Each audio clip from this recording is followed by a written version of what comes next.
বিসমিল্লাহির রহমানির রহিম। আসসালামু আলাইকুম ওরহমতুল্লাহি ওবরাকাতুহু। স্বাগতম আমার আরেকটি ভিডিওতে। আজ আমি যে নামটি নিয়ে আলোচনা করব সেই নামটি হলো ইসরাত জাহান নুরি। এই নামটি সম্পর্কে আমার একজন শুভানুধ্যায়ী কমেন্ট করে জানতে চেয়েছেন, তো দেরি না করে চলুন শুরু করা যাক। নামটিতে 3টি অংশ রয়েছে: ইসরাত, জাহান, নুরি। ইসরাত একটি আরবি নাম।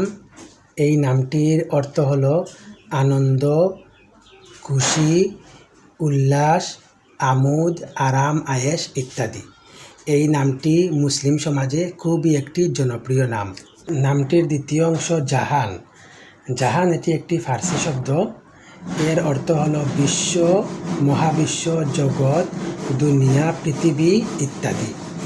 এই নামটি একটি লিঙ্গ নিরপেক্ষ নাম। এই নামটি ছেলে মেয়ে উভয়েরই হয়ে থাকে, তবে ছেলেদের নামে ব্যবহৃত হয় বেশি।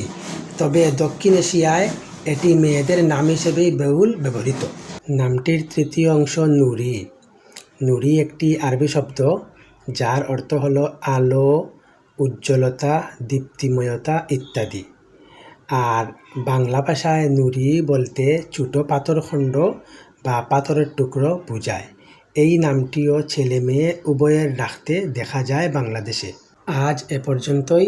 সবাই ভালো থাকবেন, সুস্থ থাকবেন, আমার জন্য দোয়া করবেন, আমার চ্যানেলটা সাবস্ক্রাইব করবেন, আমার আইডিটা ফলো দিয়ে রাখবেন, লাইক কমেন্ট শেয়ার করে আমাকে উৎসাহ দিবেন, আর আমার ভিডিওগুলোর বার্তা অন্যদের মাঝে পৌঁছে দিবেন ইনশাআল্লাহ। আসসালামু আলাইকুম ওরহমতুল্লাহি ওবরাকাতুহু।